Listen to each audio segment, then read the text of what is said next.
हर हर महादेव दोस्तों।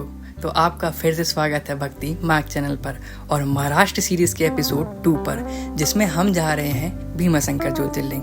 जैसा कि आपने पिछले वीडियो में देखा होगा कि हम गए थे कृष्णेश्वर ज्योतिर्लिंग। अगर आपने पिछला वीडियो नहीं देखा है तो ऊपर आई बटन पर क्लिक करके वो एपिसोड जरूर देखिए, और ये एपिसोड उसके आगे का है। कृष्णेश्वर ज्योतिर्लिंग के दर्शन करने के बाद हमने ले लिया ऑटो और हम आ गए औरंगाबाद के संभाजी नगर बस स्टैंड पर, जहाँ से आपको बस मिलेगी पुणे के लिए। तो अगर आप डायरेक्ट भीमाशंकर ज्योतिर्लिंग आना चाहते हैं तो आपको सबसे नियरेस्ट स्टेशन पड़ेगा पुणे रेलवे स्टेशन, और अगर आप बाय फ्लाइट आ रहे हैं तो पुणे में ही एयरपोर्ट है।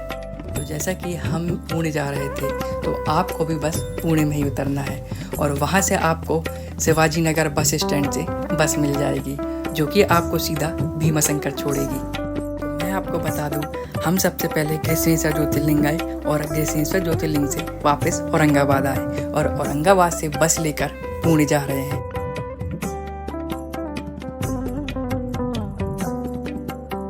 तो दोस्तों, अगर आप भीमाशंकर की बस पकड़ना चाहते हैं औरंगाबाद से, आपको सबसे पहले पुणे आना पड़ेगा।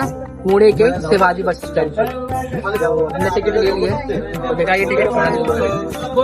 अगर मैं फेयर की बात करूं औरंगाबाद से पुणे की बस का, तो आपको वो पड़ेगा 393 रुपीज पर पर्सन। तो आपको शिवाजी बस स्टैंड तक की टिकट करनी है, रेलवे स्टेशन की नहीं करनी है और पुणे के किसी सिटी की नहीं करनी है, सीधे शिवाजी बस स्टैंड पुणे की करनी है। ये आप मैं बता दे रहा पहले आपको, और वहाँ से आपको भीमाशंकर के लिए बस मिल जाएगी। दोस्तों, एक बार आप याद रखिएगा कि आपको बस मिलेगी औरंगाबाद में संभाजी नगर बस स्टैंड, और वहाँ पर आपको हर 10 से 15 मिनट में पुणे के लिए बस मिलती ही रहेगी। तो ये आपको टेंशन नहीं लेना है कि बस कितने टाइम मिलेगी, हर 10 से 15 मिनट में आपको बस मिलेगी और आप उस पर जा सकते हैं। जब आप औरंगाबाद से पुणे जाएंगे तो बस बीच में ब्रेक भी लेगी, वो भी लंच के लिए। तो आप यहाँ रेस्टोरेंट में लंच कर सकते हैं।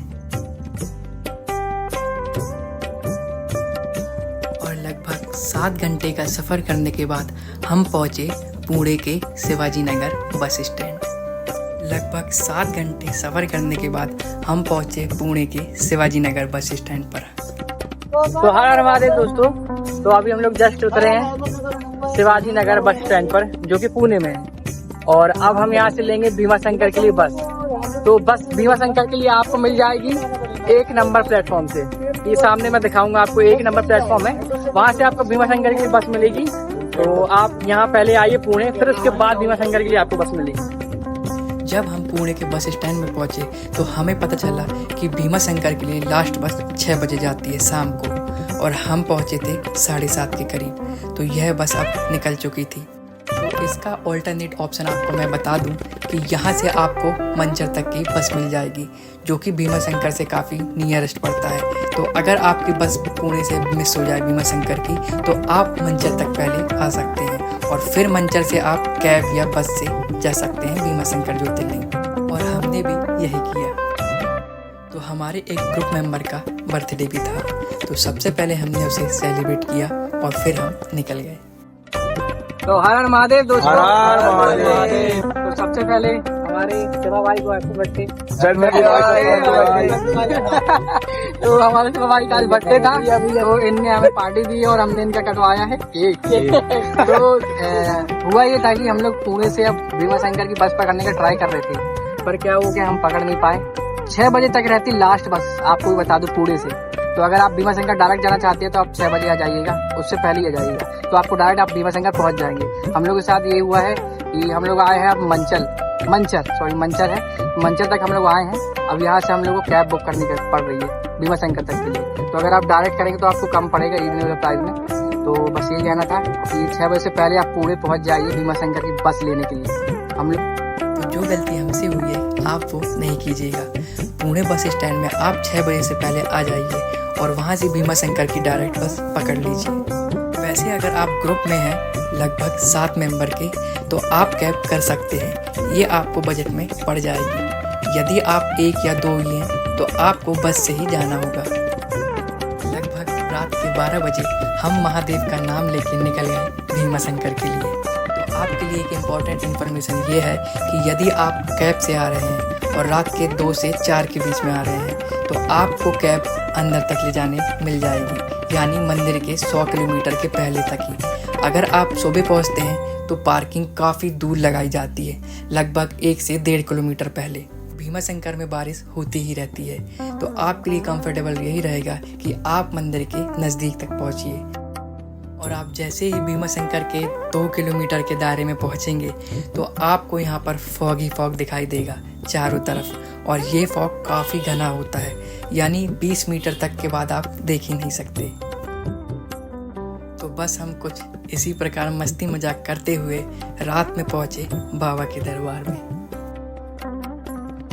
तो आप देख ही सकते हैं कि यहाँ पर कितना ज़्यादा फॉग होता है।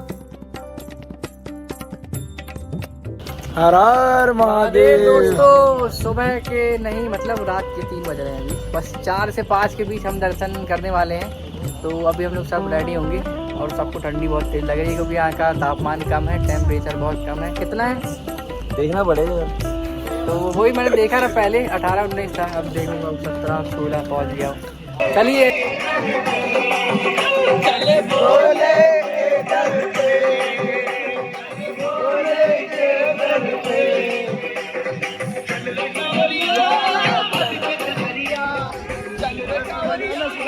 तो क्या ही बताएं यहाँ का मौसम कैसा है। हर जगह फॉग ही फॉग है, कोहरा ही कोहरा है, और ठंडी तो इतनी लग रही है कि ऐसा लग रहा है कि कश्मीर में ही है। बताओ भाई कितनी ठंडी? ठंड तो है थोड़ी, बहुत है भाई। देखो पूरा चारों तरफ देखो इतना कोहरा है यहाँ पे, मतलब कुछ दिख नहीं रहा, कुछ दिख नहीं रहा। गाड़ी खड़ी है लेकिन दिख नहीं रही। अगर पार्किंग लाइट नहीं चालू करे तो दिखेगी भी नहीं। 10 मीटर्स की बस विजिबिलिटी है बस यहाँ पे, ज़्यादा नहीं है। तो अभी हम लोग ये सोच रहे हैं कि अभी सब फ्रेश होके बढ़िया नहा धो के हम लोग लगते हैं अभी 4 बजे दर्शन के लिए, जो कि मतलब मंगल आरती होती है, सुबह सुबह होती है। उसके बाद हम लोग दर्शन कर लेंगे, है ना। तो महादेव की भक्ति में झूमकर हम निकल गए महादेव के दर्शन के लिए। तो हर हर महादेव दोस्तों। तो फाइनली हम रेडी हो चुके हैं और सुबह के 4:30 के करीब बज रहे हैं, और हम भी अब ब्रह्म मुहूर्त में दर्शन करने वाले हैं एक भीमाशंकर ज्योतिर्लिंग, जो कि 12 ज्योतिर्लिंग में से एक है। तो अगर आप सुबह आते हैं तो आपको रस नहीं मिलेगा, काफ़ी अच्छे से दर्शन हो जाएंगे। अभी हम जा रहे हैं लाइन में लगने, तो आपको बताएंगे वीडियो के बाद कि कितना टाइम लगा हमें दर्शन के लिए। तो चलिए मिलते हैं। अगर आप सुबह आते हैं 3 से 4 के बीच में, तो आपको मंदिर से 100 मीटर पहले ही फ्रेश होने और नहाने की सुविधा मिल जाएंगी, जिसमें आप 50 रुपीज़ पर पर्सन देकर नहा सकते हैं। और उसके बाद हम रेडी होकर निकल गए महादेव के दर्शन के लिए। तो ये एकमात्र ऐसा ज्योतिर्लिंग है जहाँ पर आपको 200 से 250 सीढ़ियाँ नीचे की ओर जाना होगा। जब आप सुबह के वक्त दर्शन करेंगे तो आपको एक अलग अनुभव प्राप्त होगा। तो हम प्रसाद लेकर लग गए महादेव के दर्शन की लाइन में।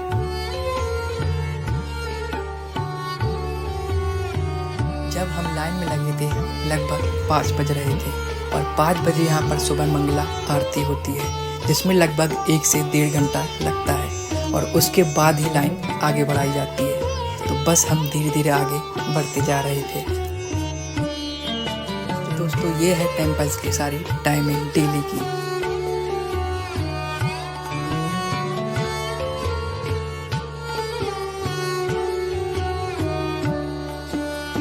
काफ़ी देर बाद फाइनली लगभग 1.5 घंटे बाद हमें भगवान शिव के दर्शन प्राप्त हुए, और आप उन्हें स्पर्श करके दर्शन कर सकते हैं।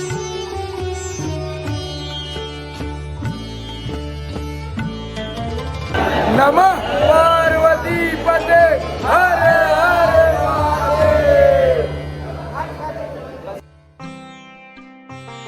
तो हम सब भगवान का दर्शन प्राप्त करने के बाद मंदिर प्रांगण में बैठ गए और कुछ देर वहाँ पर ध्यान भी किया।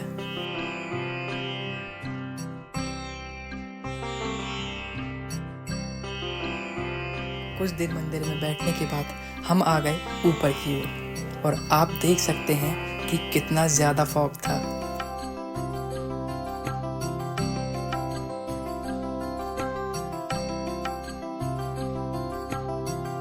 तो दोस्तों हम लोग आपको बता नहीं सकते कि यहाँ पर कितना ज़्यादा फॉग है। मतलब मान के चलो 10 से 20 मीटर के बाद आपको कुछ नहीं दिखेगा। यही है रियलिटी यहाँ की। और ये भीमाशंकर में मानसून में नॉर्मल है, इतना फॉग मानसून में नॉर्मल है यहाँ पर। तो आपको दिखाया मैंने वीडियो में और दिखाता हूँ। देखिए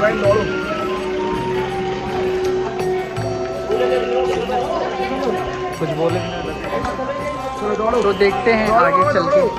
अभी भी पानी गिर ही रहा है, तो हम लोग को दर्शन हो गए, ऐसी कोई दिक्कत नहीं है। अब हम लोग सोच रहे हैं गुप्त भीमाशंकर जाने को। बाकी बहुत ही मजा आया हम लोग को। हाँ बहुत ही आनंद स्पर्श आया करके दर्शन किए भगवान के। हमारा बड़ा सौभाग्य था कि सुबह सुबह दर्शन मिले हमें भगवान जी के। बहुत ही अच्छा लगा हम लोग को वहाँ दर्शन करके, मतलब अलग ही मतलब दर्शन देखने मिला हम लोग को। तो अब मेरी आवाज़ लगा के आवाज़ बैठ गई है। तो हम देखते हैं गुप्त भीमाशंकर का क्या क्या प्लान बनता है। पानी ज़्यादा हुआ तो नहीं आएंगे। बाकी आप देख सकते हैं कितनी यहाँ पे ओस है। देखिए ओस कितनी है, देखिए मेरे पीछे देखी रही होगी आपको, है ना। तो बारिश होने के कारण हमने गुप्त भीमाशंकर का प्लान कैंसिल कर दिया, क्योंकि काफ़ी बारिश भी हो रही थी और हमारे पास टाइम भी नहीं था। तो हम निकल गए यहाँ से डायरेक्ट माथेरन के लिए। अगर आपको ये वीडियो पसंद आई हो तो अपने दोस्तों के साथ शेयर करिएगा और कमेंट करके लाइक भी कर दीजिएगा, और चैनल को सब्सक्राइब करना बिल्कुल भी नहीं भूलिएगा। तो चलिए मिलते हैं आगे माथेरन के ट्रिप में। तो कमेंट करके बताना बिल्कुल भी नहीं भूलिएगा कि आपको ये वीडियो कैसी लगी। तो मिलते हैं अगले एक नए एपिसोड में, और महाराष्ट्र की सीरीज़ को कंटिन्यू रखा जाएगा। तो हर हर महादेव।